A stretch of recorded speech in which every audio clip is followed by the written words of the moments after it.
YouTube channel. This is going to be a weekly event, maybe 2 or 3 times a week, depending on what kind of need we have. My name is Bobby Brian Lewis. I've been a school teacher for a long time, and I've also been training dogs and dealing with dogs and breeding dogs since 1990. I see a big need to inform people on different things that we need to do to help select the best puppy we can get. Also, training ideas, those type of things are all in here. So our channel is going to be called Puppy Dog Chat. I would like to be able to show you different techniques of how to select the puppy. Bear with us because we are starting out brand new, so we don't have all the great equipment. We're going to add those as the time goes on. Just please make sure you click on that subscribe button and also click on that bell so you'll be notified when we do go live. We will also set up different events where we can have live chat. I have a few people in here now that are going to be sending questions that they might have. But our topic today is going to be how to pick a puppy. And our big thing about how to pick a puppy is going to be, where do we start?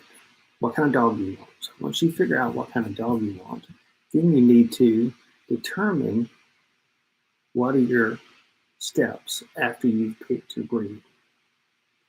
Have you selected a breed? Now what? Once you have selected a breed. Most of y'all know that I breed Brittany's, but I've also bred Cockers before and other breeds. We've had pointers and setters. We've had toy breeds. We've had all sorts of dogs, personal dogs that we have. One thing I really want people to do once they find a breed is, what do you want to find? Do you want to find a breeder? Someone that breeds these dogs? Are you looking for a backyard breeder? You know, a lot of times that's a bad term for most people. We're going to talk more about that.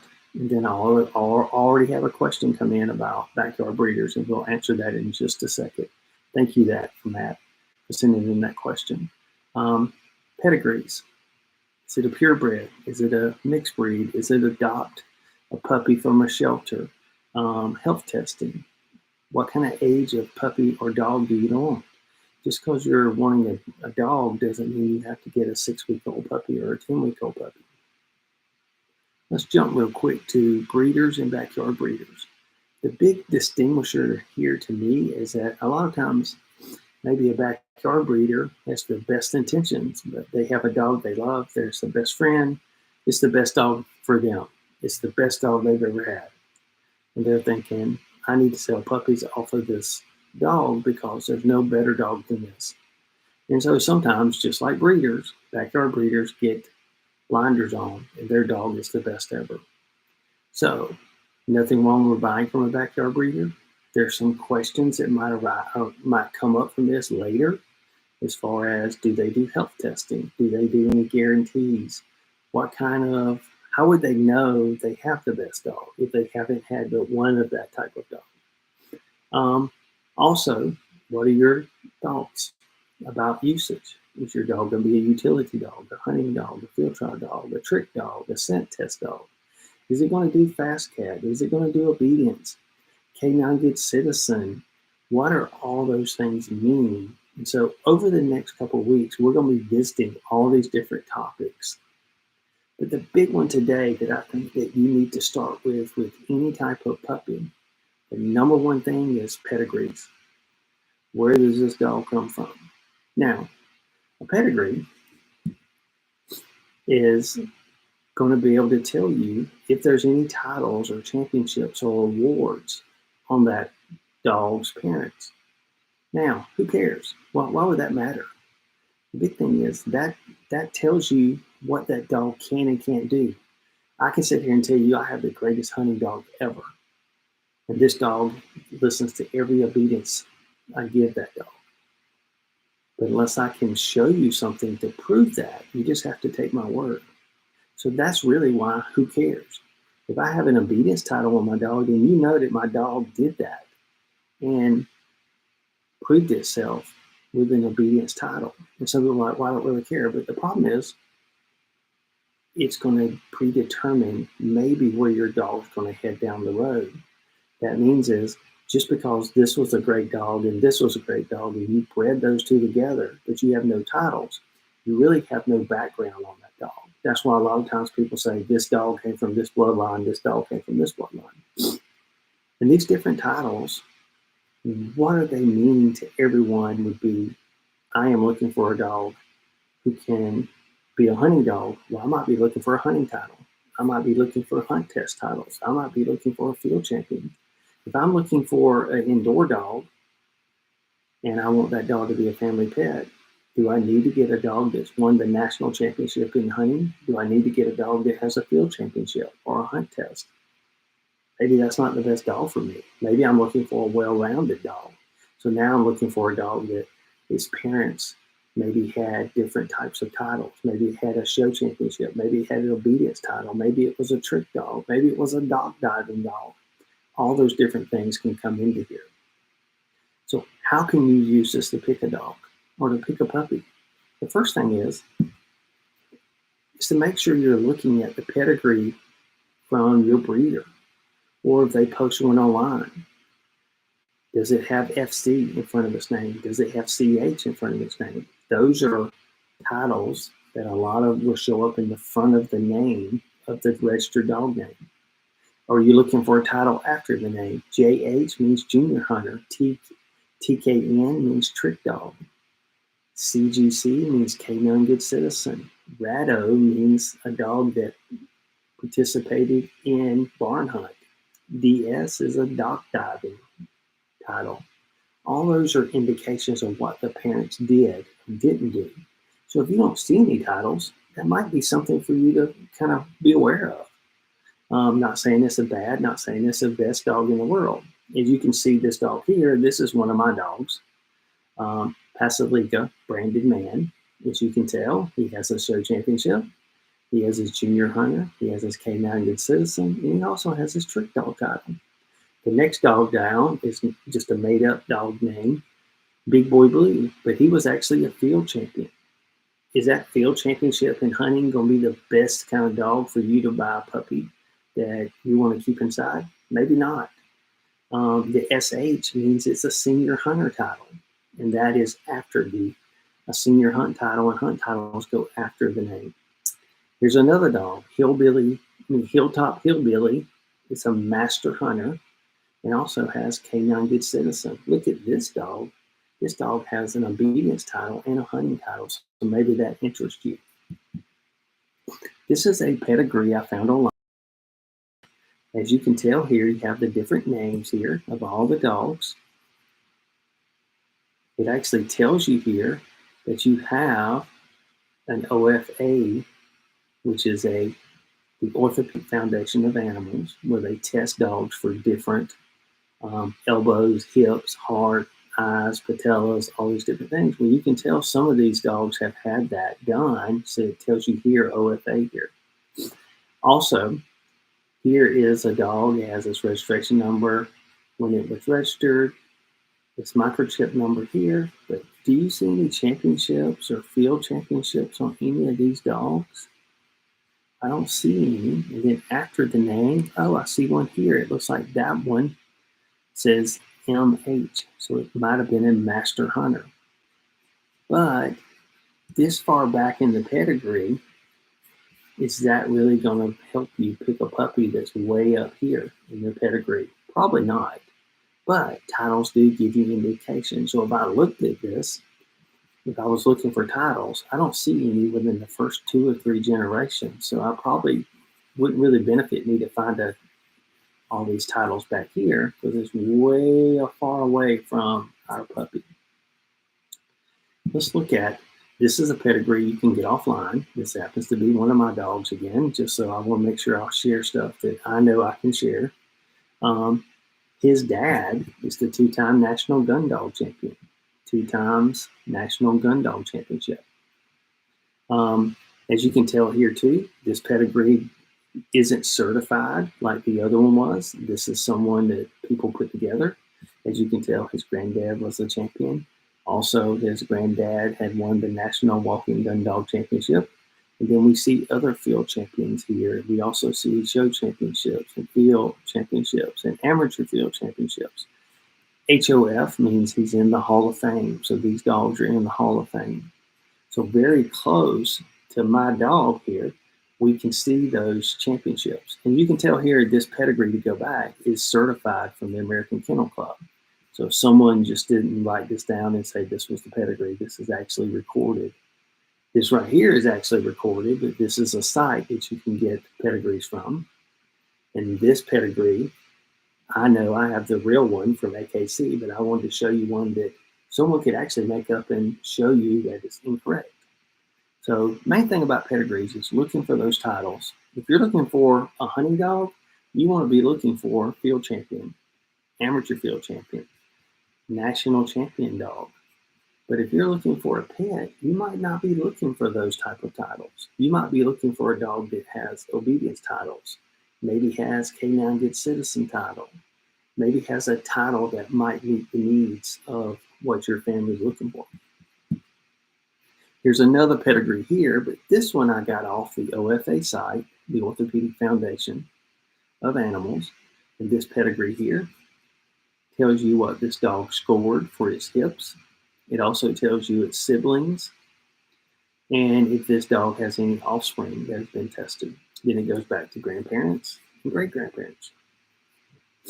What's really great about this site, the Orthopedic Foundation of Animals, is that it's able to tell you and show you the pedigree and tell you all the hips for this dog. The grandparents are good, good, excellent, good.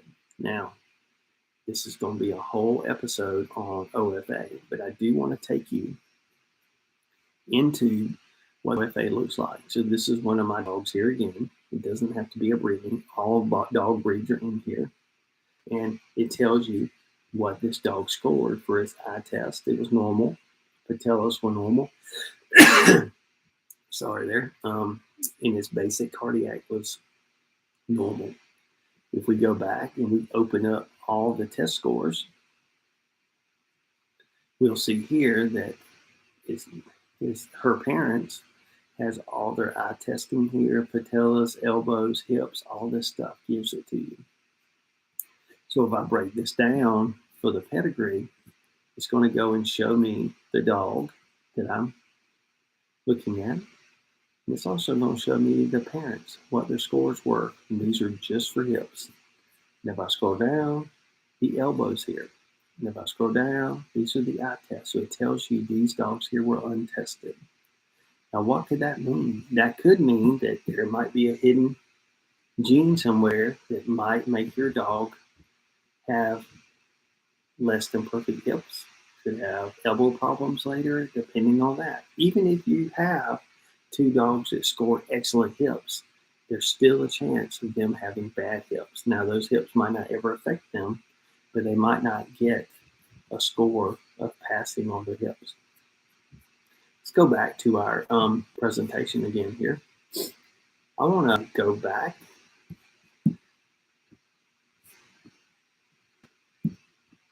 to our page we were looking at here. Again, pedigree is all we're talking about on how to pick apart. We're going to cover other things like, does the breeder or backyard breeder have a website? What kind of pictures are they posting? Those are all things we're going to cover in the future. But the main thing today is pedigrees. The number one thing you're looking for is any type of titles. If you go to AKC and look up titles, you're going to find hundreds of titles that your sire and dame could have for yours. The main thing I want to show you here is that these pedigrees give you a background of what your dog could be. Doesn't mean it's going to be that. But if you have a dog that has no titles, mom, dad, grandparents, great-grandparents, then all you're doing is taking the word of someone who says, my dog's the greatest dog ever. But if I've got titles to back it up, then I know where I'm starting from and a good baseline to start from. Again, this is just our first podcast, our first YouTube. I do a podcast too, but This is our first YouTube show. I know it's rough because it's new, but we're going to keep improving it and getting it better. And I do have some questions that were sent in.